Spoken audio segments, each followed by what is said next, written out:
Hi, and welcome to Conversations with B'nai B'rith. I'm CEO Dan Mariaschin. Thank you for joining us today. Well, what can you learn from a century of living? Well, our guest today will tell us. The daughter of a founder of the Pep Boys auto supply chain, the wife of a World War II photographer, her own service as a B'nai B'rith chapter president in the 1960s, her global travels, and more. Nothing is off limits today as Bea Strauss Franklin shares her insights on life and longevity. But before we get into today's conversation, a quick reminder. If you enjoy this program, subscribe to Conversations with B'nai B'rith wherever you get your podcasts and leave us a rating. You can also subscribe to our YouTube channel and follow us on Facebook to stay updated with all of our latest content. Now, let's meet our guest. Bea Strauss Franklin has gathered a lot of wisdom over her 100 years, and she's here to share some of that with us today. Her father, Jack Strauss, co-founded the Pep Boys Automotive Supply Company with three friends in Philadelphia in 1921, just a few years before Bea was born in 1924. She married World War II Army Corporal Jerry Franklin in 1945, just 30 days after they met. And they were together for 51 years until his passing in 1996. She's lived through nearly every major moment of the 20th and 21st centuries. And through it all, she's stayed grounded. How grounded? She's had the same phone number since 1958. Another constant in her life, her energy, her enthusiasm, and her relentless positivity. Bea, you're a seasoned traveler. You visited 30 countries and 30 states. You've had a special connection with B'nai B'rith, serving as the president of the women's chapter in Lawrence, Long Island in 1964, and among many other roles that you served with B'nai B'rith in your local chapter. She has many stories to tell, so let's get right to it. Thank you so much for joining us today, Bea. It's a pleasure to have you with us. It's a pleasure to be here. Well, your 101st birthday is coming up in June, Yes. which is incredible. You lead such an active life. Do you have any limits on what you can do now, well into your 101st year? No limits. Still having a good time, still going where I want to go. My son and I go out for dinner frequently. In fact, we just came back yesterday from a wedding we attended in Florida. And that was a lovely experience. We spent almost a week, in Florida. And it was a beautiful wedding. And here I am, looking forward to doing something exciting. Well, that's great. So let's go back to the 1920s, just before you were born. Your dad and three of his friends founded Pep Boys Automotive Shop in 1921, at a time when cars were still a novelty. Something like 1 in 13 families had a car in 1918, but some 60% of American families owned a car by 1929, which is an incredible number. What did your dad see in automobiles that made him believe that this would be the next big thing? I have to correct you for something. It wasn't my dad who actually formed it. Moe and Jack, and Manny were friends who met in World War I and decided that the up-and-coming product was going to be automotive supplies. And so they formed Pep Boys. And I understand from my dad that they named it Pep Boys because they used to have gas pumps, and the gas pumps were Pep. That was the manufacturer. And they decided that that would be a good name for a group of automotive supply stores. And so they formed Pep Boys after the gas pumps that they had. And it just grew. My father, Jack, was a lawyer at the time, and I understand that he did all the legal work for Mo, who was my uncle, and Manny, the third partner in me. And it became very successful. Pep Boys was made all over, it was sold all over the United States. They had stores. And eventually, my dad decided it was such a lucrative plan that he decided he wanted to go out on his own. And since he had promised Mo, his brother, he would never go in competition with him, we moved to New York, and my father opened up a group of other stores, which he called Strauss stores. And that's how I grew up, going to uh, the parade. I think it was on Thanksgiving. We used to, when I lived in Philadelphia, we used to go to watch the parade from the second floor of, I think it was the original Pep Boys on not Walnut, Broad Street. So tell me, do you know a lot about auto parts? Are you an expert on auto parts? I will tell you a very amusing story if you have the time. Uh, at the end of the war, we're still the very end of World War II, and I was with a male friend. We were having a drink at a bar in a hotel dining room in New York, Manhattan, and a young man was standing next to me. It was strange to see a young man not in uniform at the time. And so I asked him where he was from, and he said California. And I said, "What are you doing here in New York?" So he said, I'm here on business." I said, "What kind of business?" He said, "Automotive supplies." And my ears immediately went up. And I said, "What kind of automotive supplies?" He said, "Well, did you ever hear of the Pep Boys?" And I said, "Oh, wasn't that Manny, Mo, and Jack?" He said, "Yes, as a matter of fact, I'm Mo." And I stepped back and looked at him and I said, "Uncle Mo, how you've changed." And he said, "What do you mean, uncle?" I said, "Mo is my uncle and Jack is my father." And he said, "Of all the girls to pick in New York to tell that story to, I had to pick you." That's all right. And Well, that's my Pep Boy story. we've been talking about longevity, and that's the main topic here today. You've spoken in other interviews about the challenge of outliving so many of your peers. That's something most people can't imagine.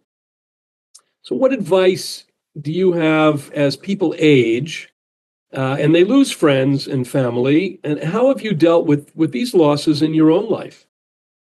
Well, I attribute my attitude about living to my late husband, who always said to me, "You have to think positively."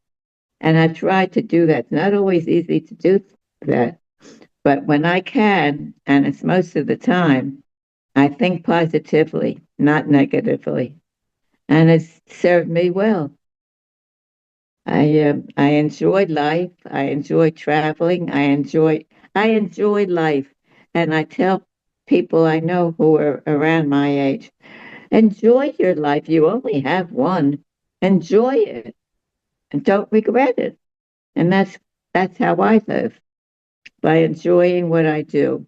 And if I'm physically able to do it, I do it. And most of the time, I'm physically able to do it. Good words to live by. Now, B, you're still an active traveler. You said you just came back from Florida. What's one of your favorite trips that you've taken in recent years? And looking back, is there one place that stands out above all the rest in your lifetime of travels? Well, I'm sure there must be one. Let me see. Uh, One of the latest ones I made was from Aspen, Colorado, but that wasn't the most outstanding one. The most outstanding one would have to be, Well, you've I traveled think, overseas, oh so yes, where I've been where, to, where I think, overseas was the one place that stands out? I think, I think Israel was very impressive, and I enjoyed it. We had a wonderful time in Israel. I was there twice in the past. And once I was with my parents, because my mother said before she died she wanted to visit Israel, and that's what she did. And after that, I think I think Paris was Well, very they say, interesting. who doesn't like Paris? So Right. I understand exactly what you're saying. Let's talk about staying physically and mentally sharp. You've long noted your husband's advice to think positively. How has that helped and shaped your life and your mindset over the years? What do you do to keep sharp? Do you read? Do you play board games?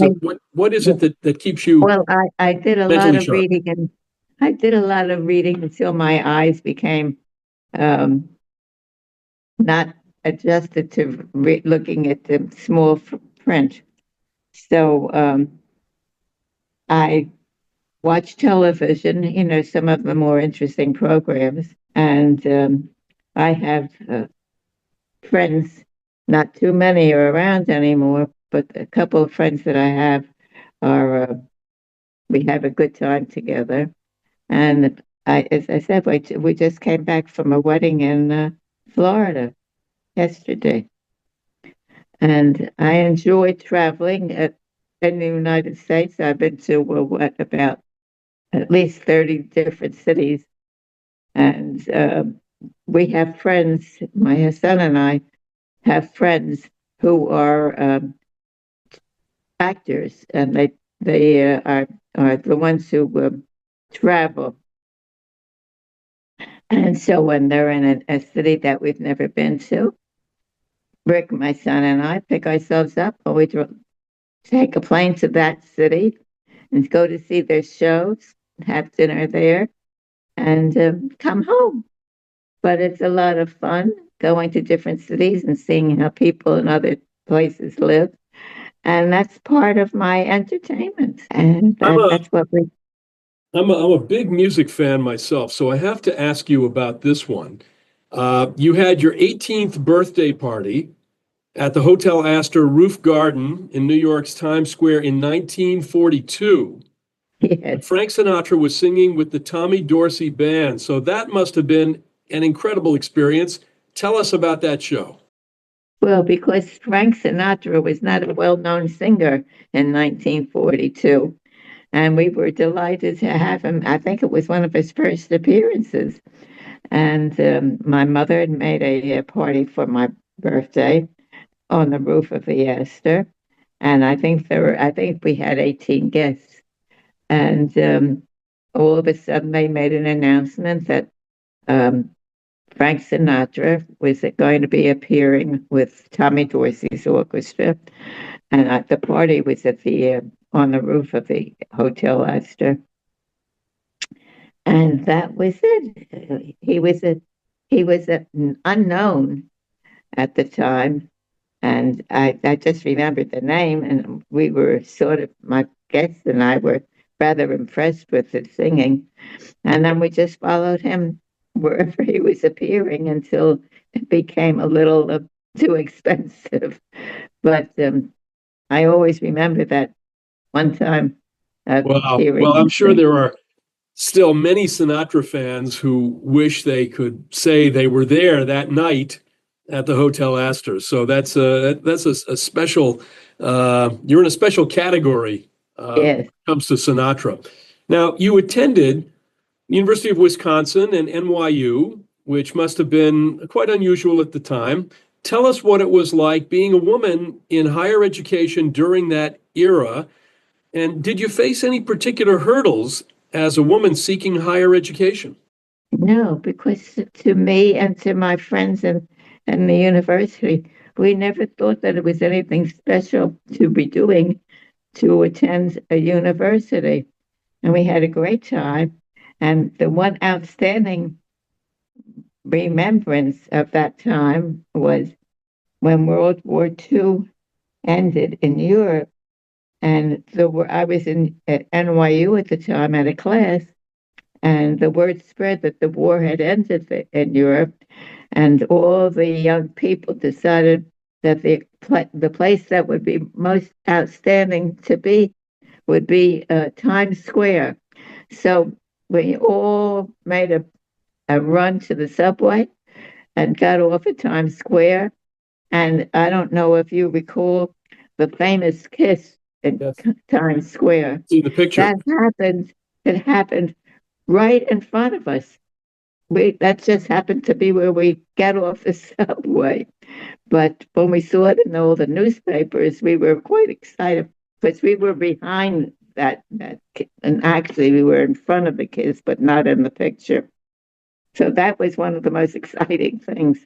And then, of course, that's the year that I met my husband, and that was very exciting because when I met him, I knew I was going to marry him, and we met him because uh, we my husband and I were actually double dating. He had a date and I had a date, and we went out together. And I knew I was going to marry him the day that I set eyes on him. And that's the story of my Well, life. I love to hear stories like that because I tell the same story about meeting my wife and thinking the same thing. So we're in the same we're in the same group. Yes, You married Corporal Jerry Franklin, who's an Army photographer. Tell us about your husband's historic photo, and we've all seen it. President Roosevelt, General Eisenhower, and General Patton. In this yes. photo, we see the men in and around a Jeep She, at Castelvetrano Airport in Sicily after the conference at Tehran and Cairo on December 8th, 1943. Did Jerry really capture the only picture of the three of them together? Because that's a tremendous privilege. from what, yes, from what I understand, it's the only picture of the three of them together. And And I'm very proud of it for him because he's no longer with us. And anytime I can do anything that's going to put his name in front, I try to do it because he was such a fantastic photographer and never received the popularity that he should have received. But that's a long time ago, and I'm very proud that I'm married to him. And at any time that somebody asks if they can publish the picture, I give them permission to do so. is iconic, and it will live on forever. That's for sure. Jerry also documented the liberation of Dachau. Yes, His photos showed the true horror of what was found there, piles of bodies and emaciated survivors. Where did those searing pictures end up? And how did witnessing all of that affect him and you? And what have you yourself learned from those photos, those very important photos?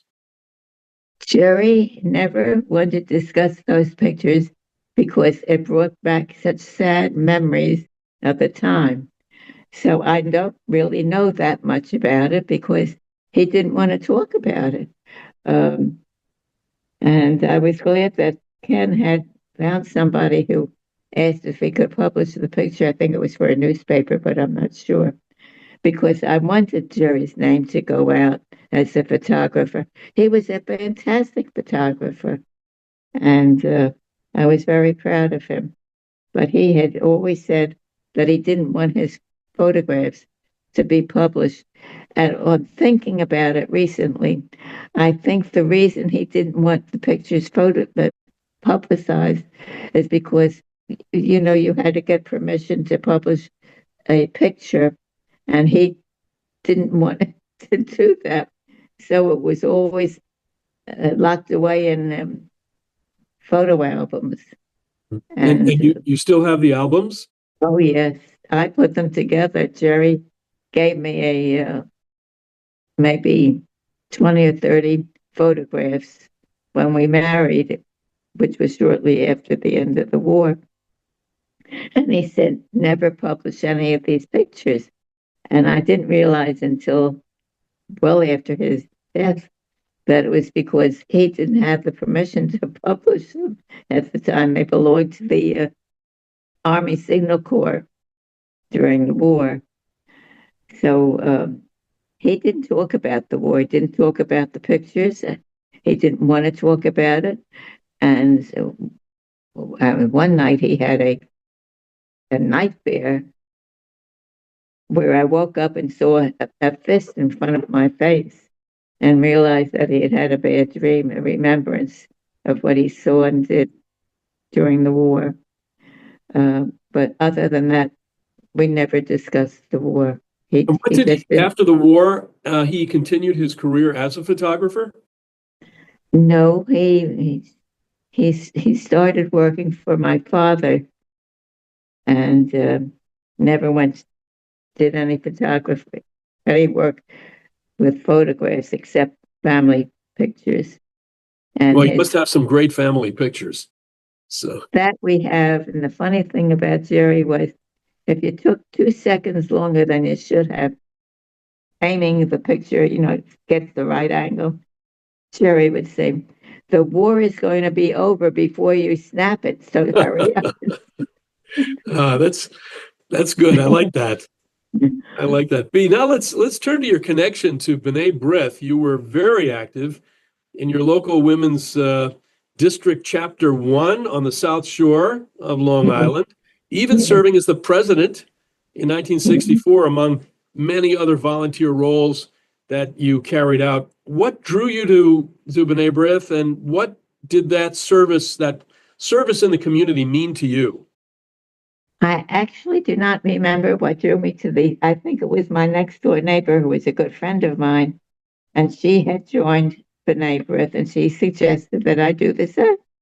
And I was looking for something to do, so I joined, and I believed in the organization, and I felt that women should belong to the organization, and I tried to enlist them.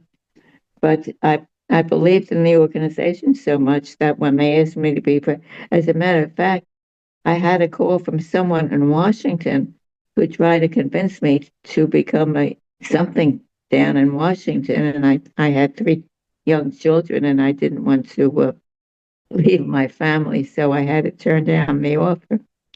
But I believe in if you're going to, first of all, join an organization that you believe in, and if you believe in it, work for it. Don't just sit back and say, "This is what I'm a member of."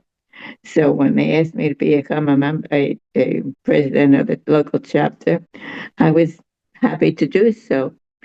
And I not only was the president of B'nai B'rith, I also was president of a women's um group of the temple that I belonged to. And that's how I was raised. My mother was president of the temple we belonged to. And she was very active and believed in what she was doing. And that's how I feel. If you're going to do something, put your heart in it, because that's what you believe in. And I've done that all the time. I'm still fairly active in the temple, but we've gone through a couple of different rabbis, and it's hard to keep up for some time. But I still am a member of the temple. I'm a member of the sisterhood, because Well, that's I'm going to quote you on your outlook on, if you're a member, then become active. You've got to be active. And right. that's the key to not just to our organization, but to all the volunteer organizations. So that's with their volunteers, and people volunteer their time. And it's great if when they become active, and they can give to others their sense of activism and the good that they want to bring about. So Mhm. again, good words to live by. Bea, just a couple of more questions before we continue. You've have shown time and again that it's never too late to expand your knowledge. And I understand you returned to school at 45 to earn a master's degree in library science. That is inspiring to all of us. What motivated you to go back and keep learning at that point in your life? Well, my children were older, they could be left alone for a little time. And I don't like just sitting home and doing nothing. So Bruce, my middle son, was a junior, I believe, at post college in Long Island, not far from where we live. And he was telling me how great it was. And then Ken, my youngest son, had a, a connection with the radio of CW Post. And I figured, well, I'll go to Post, and because I wanted to do something, so became a member of Post and went for a degree in library science. And I became a librarian for a local school, a local elementary school. And I really enjoyed that. I was working with young people, so I enjoyed that. So you chose library science, but it must have come from your love of books. I mean, Yes, yes. that's I the love the reading. obvious connection. Well, Right. that's terrific. I want to return to a guiding theme from earlier in our conversation today that you said before. You get further from having positive thoughts. Is it fair to say, think positively was a motto in your home? And how has this mindset shaped your entire journey? Well, Jerry, my husband, is the one who told me about thinking positive. And after what he had been through during the war, I could understand why he wanted to make sure that our thoughts were positive and not focused on all the sad and terrible things that he had seen in his life. And so I try. Sometimes it's very difficult to think positively when there are circumstances that don't lead to the positive thoughts. But I try to stick to that as much as I can. And very often I find myself saying to myself, think positively. And that helps me a great deal. And I hope that it will help other people. Well, I think it will, and all of us who have had the privilege today of speaking with you and hearing your upbeat worldview of life will be a great inspiration, really, to many. Be your life and your life lessons are a gift and should be an inspiration to all of us. Thank you for sharing them with us. You're welcome. It's my pleasure to be able to spread the word, as they say. It gives me pleasure to know that I've affected somebody to do something positive. And that's what I think all people should do. Have a goal. And early wishes, best wishes on your 101st. Thank you. Thank you very much. That's all for today's episode of Conversations with B'nai B'rith. A big thank you to Bea Strauss Franklin for sharing her experiences, her stories, and her positive approach to life and aging. And you, our listeners, thank you for tuning in today. Remember, the conversation doesn't end here. Share this episode with others, post about it on social media, or leave us a comment or a rating. And to stay updated, follow or subscribe to Conversations with B'nai B'rith wherever you get your podcasts. And be sure to subscribe to our YouTube channel and like us on Facebook for more great content.